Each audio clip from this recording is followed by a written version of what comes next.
Hey guys, welcome back to Wattle Fence Farm. I'm Kim. My mom, Kimberly. Wave to the camera. Wave to everybody. And then we're going to walk you through the potato towers. I know I got a lot of questions on Facebook from Josh's dad about all the ins and outs of it. So I'm going to turn it over to Josh and let him walk you through the process. Okay, potato towers. All right. For the record, never done these before. Did my research, came up with a way that I think is going to work just fine. So this is how. Continue. Okay. Anyway, so this is what potato tower looks like. This one's squashed down a little bit. Or did we need We needed more in that one. We didn't have enough. I don't know if you wanted to put another layer of dirt in there, but we ran out of straw.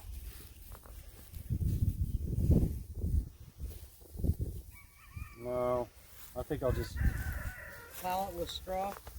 No, I mean it's fine. Yeah, it's fine. I think this is the one that I planted some on the top. Yeah, could be. So I got red potatoes in this one. I got russet, whatever. Russell Potatoes over in that one. Reds. These are all red potatoes.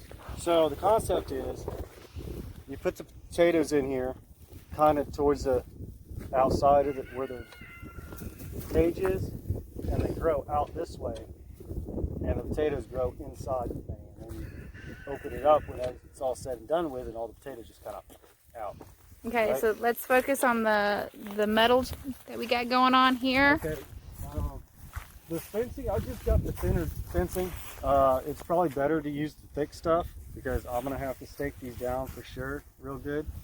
I did all those. So we're talking about these are going to be the 2x4 by 12 gauge 100-foot roll, 48 inches tall. Yeah, it's not the heavy stuff, which Yeah. is fine. The heavy stuff was expensive, and this will work just fine. Matter of fact, I'll probably use this for years. Same pieces. Yeah. So you just cut them into how many? Yeah. I don't know. They're all different sizes. I just guessed. It doesn't really matter as long as you don't get them too big. Get them too big, it's kind of a waste of space. Because the idea is the potatoes are going to grow on the inside. The plant's growing out this way, and the potatoes grow in the straw, not in the dirt, but in the straw. That's why you get more potatoes, supposedly. In theory. Yes, but this will make it easier because we won't have to dig them up either. Right. We can just open up the fencing and they should fall right on out. You got to scoot that way. So what I'm going to do, and what I did with all these, is I'm going to put straw down first, pretty thick. Put this on here, draw my stakes in, and then I'm going to put some weight on it and put some screws in on the boards, on the stakes, just to hold it down while I wire it and then get my screws back out. Why waste screws? So, yeah. So I took all my straw and I made sure I loosened it all up. Because here's my theory on this, because I didn't really look into how they put straw down. If it's all crisscross, it's going to have air pockets. Potatoes should grow a little easier in it, producing bigger, better, more potatoes. That's my thoughts on it anyway.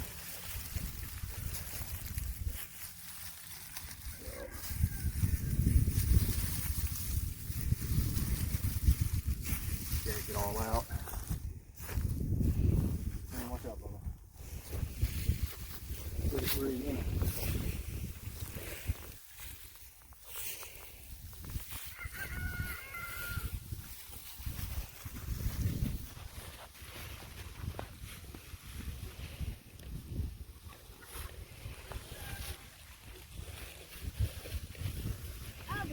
Plus the straw around it will keep the grass from growing up so much. So I'll probably periodically just pile grass, like cut grass around the edges.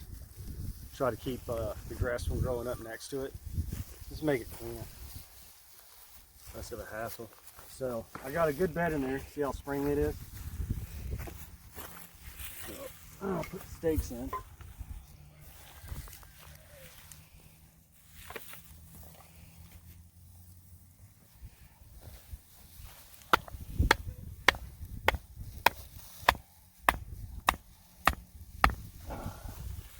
And I got the stakes from a old fallen cedar. So I cut it like you would shingles. You tie it or tie a Bungee cord around bungee it. cord around it, and you start splitting them like Like a pizza. And if you got a small piece of wood, about like that, you'll get a bunch of these stakes, cedar stakes. You have a big piece, you get shingles for a house. That's how that works.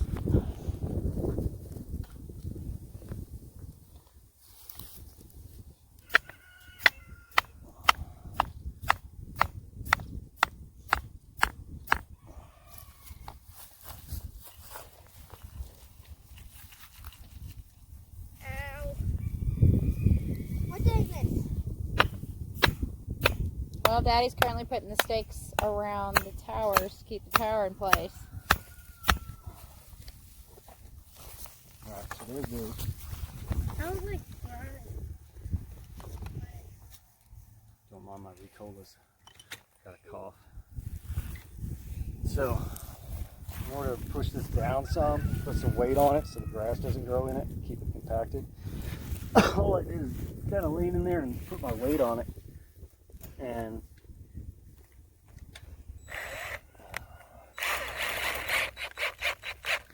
do that, and it locks on. So, and then I can go back around. It's time consuming, but I'm saving myself on screws doing this by doing this and then going behind myself with wire and tightening the wire down on it nice and snug, and then taking the screws back out. Okay, look, I'm driving a motor. There. So, see, it's solid. Yep. Weighted down on there.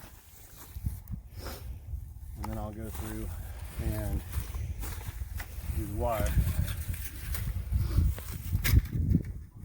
Now they can get a T-post and T-post Yeah. one side, it'll work T-post, too. Whatever. We're Doing this a cheap route. yeah.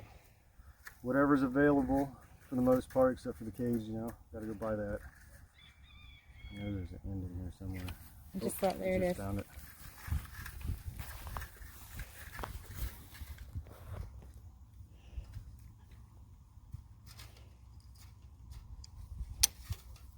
Just so you know, if you have big pliers, so that cuts wire right there, like butter. In case you didn't know that.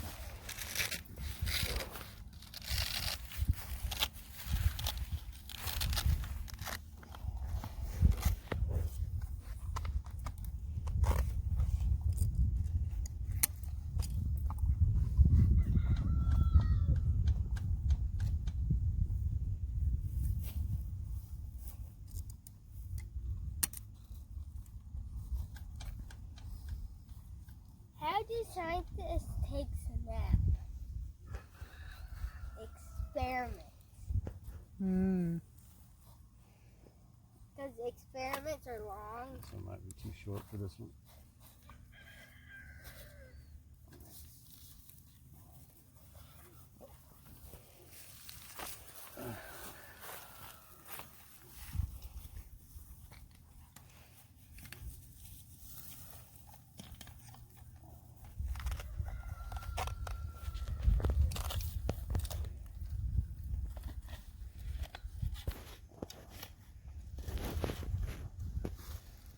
That's a nifty little thing you made. Oh yeah, big old what is it? 3-penny nail. 3 pennies. It's a hook. I need the hook to actually this part to be a little bit longer coming out because it's too short. It's hard to get it hooked correctly, but it works. It's like an awesome crochet hook from hell. Yeah. I can fly.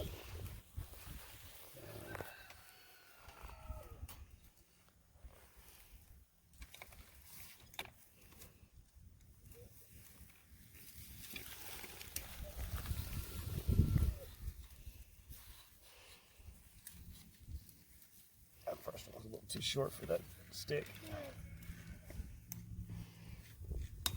Look, I can fly. Yeah. Yeah, see how it slipped off? It's the hook, the point needs to come out more, a little bit longer. So I gotta kind of roll around with it. But it still works very well. Just a little patience with it. Alright, so that's one. So technically, so here in a minute when I get done with all these, I'll take the screws out and it won't go anywhere. Alright. All right, well, we'll see you in a few minutes.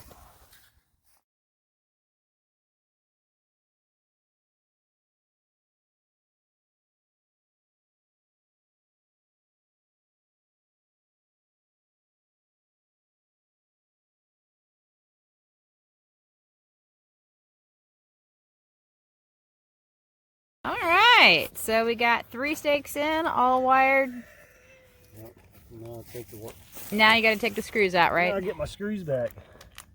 Can't take Use them for other stuff. Jump.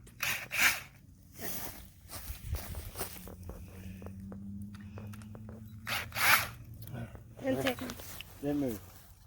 Easy peasy. Easy peasy. And I kept my screws. That's important. Keep your screws. Yeah. very important. All right, so already got a bed down there. It's kind of keep the grass and stuff down and keep the moisture. It'll wick its way up like a funnel, like a candle. Funnel wick. So go ahead and start stuffing some straw down there. All right, make sure it's crisscrossing and stuff. I'll be back. Okay? Okay, buddy. Can I have some milk? Yeah, so there's not packed down, there's probably about 8 inches of straw in that, all crisscross, kind of puffy, right? So after you do that, get about that much straw in, you take more straw, and this stuff you're going to put in loose and spread it apart, and then start just patting like this and raking up the sides, and you're basically making a big nest. Like a bowl. Yeah, A bowl or a nest. right. And what this is going to do, it's not supposed to be real thick. You don't want it super thick. So if it's real thick, just kind of keep going up the wall with it. All right. And it should be a good 6 inches. I mean, that's a big old nest right there. That's like an ostrich eggs.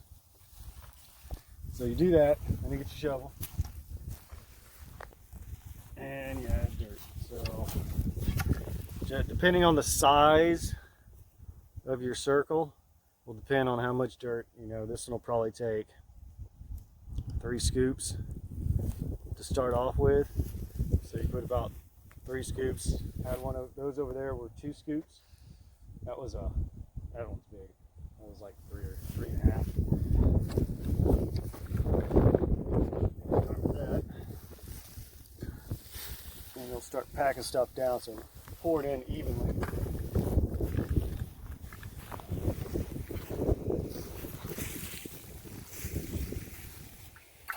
Yeah, definitely some scoops.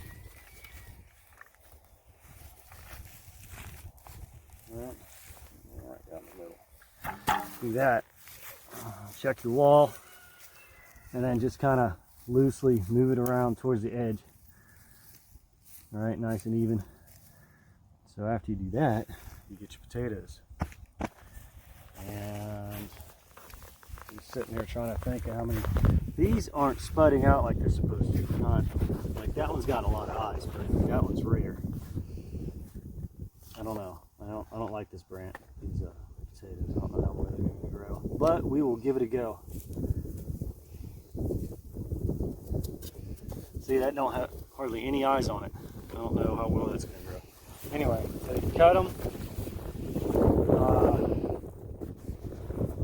and you just kind of place them in here.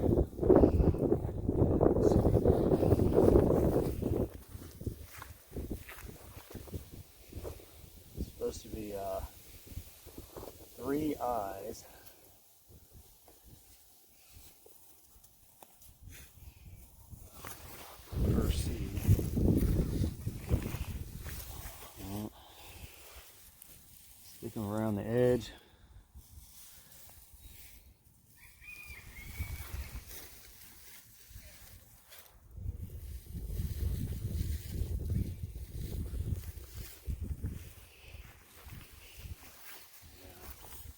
gonna have to be a short one. I'm running out of potatoes. Of course, I guess I can add some more later. Anyway, so I'm putting that much potato in there. So you put that in there, and then you do the same amount of scoops on top of that. So I did 3, so another 3. If you don't have enough straw, if you're looking at it, if you don't have enough straw somewhere, like right here, just put it in there and rake it up the side, and it'll stay, just like that.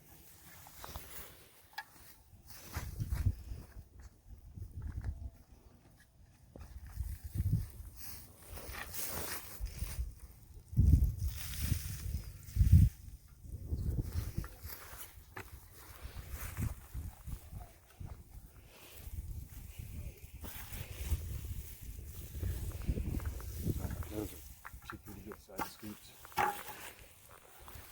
So do the same thing, just move it around, get in there, and then once you get to this point, go ahead and start pushing around the edges.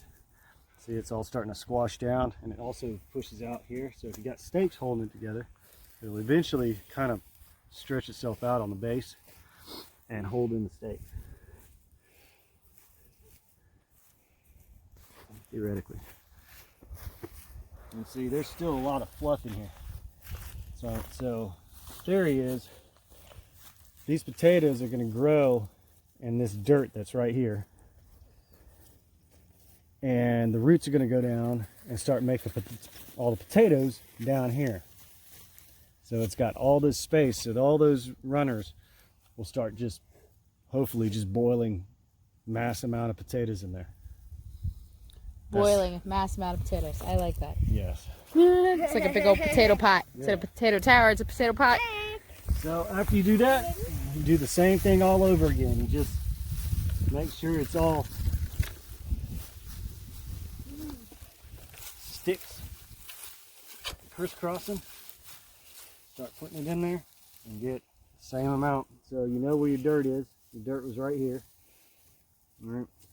So now you need about this much fluffed up straw.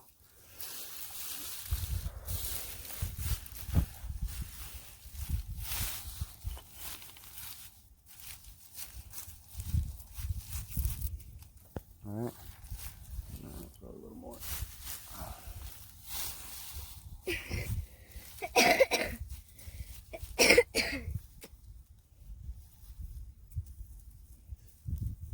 Yeah. Do that, and then you start your net.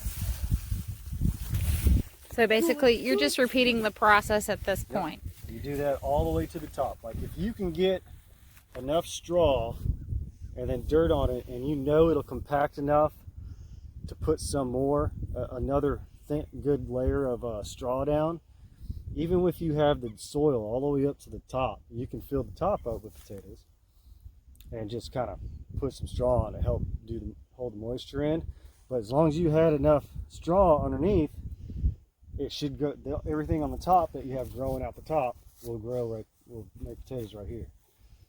So you just, however you can do it, like if you got taller ones, shorter ones, however you want to do them, you just need a lot of straw layered correctly so it's fluffy, and dirt so the stalk itself can grow out of it. Hello, my name's Joe. No, your name is William. All right, well, we'll see you here in a minute with the finished product. So thank you for walking us through the process today. And this is the finished potato tower. Yep. I'm also going to try it with garlic and onion. Garlic and onion, huh? I have no idea how that's going to turn out, but this is a space saver. Plus, it's supposed to be able to produce more potatoes like this than your conventional way without having to go through a lot of work to get your soil just right to have good quantity of potatoes. Our soil isn't there, so we're going with this option this time. We'll see how it runs. If it works, right on. I'll probably do more. If not, then I will figure something else out. But We just used regular straw. It sat all winter. It was up by the camper, keeping the wind from blowing up underneath it. So it was nice and damp. I suggest using damp straw. I think it's easier to work with. It just kind of bends around and moves the way you need it to move instead of being all stiff and rigid. The soil we used was compost from a year's worth of cutting grass and chicken poo and whatever else we could shred up in there. Composting all winter, mixed in with a mound of topsoil that was on the property that came off of this field. I guess it's nice soil. You run the tiller through it and it just fluffs up. It's beautiful. So I mixed the two together, put it in this. You can see it. Some nice looking stuff. And that's what we used for the soil in these. And yeah. And I just Next off, we're going to do raised gardens or raised beds. That's going to be a lot of work, a lot of tilling, a lot of digging, a lot of mixing dirt. I'm also going to be getting, there is a pile of trees from when they came and cut number. They logged this place like, what, 10 years ago? 10, 15, I think is what they told us. And there is a pile of wood that's been decomposing over there that I'm going to start grabbing the pieces, the logs that are decomposed, hacking them up real good, and that's going to be the base of our raised beds. It's already decomposed, and I'm going to get the stuff, all the material that's around it up and use it and start to get the raised beds going. I think that'll work wonderfully. Anyway, Awesome. back to you, Kim. Hi. So we're just going to wrap it up here tonight, guys. I hope you enjoyed it. And stay tuned till the next course, guys.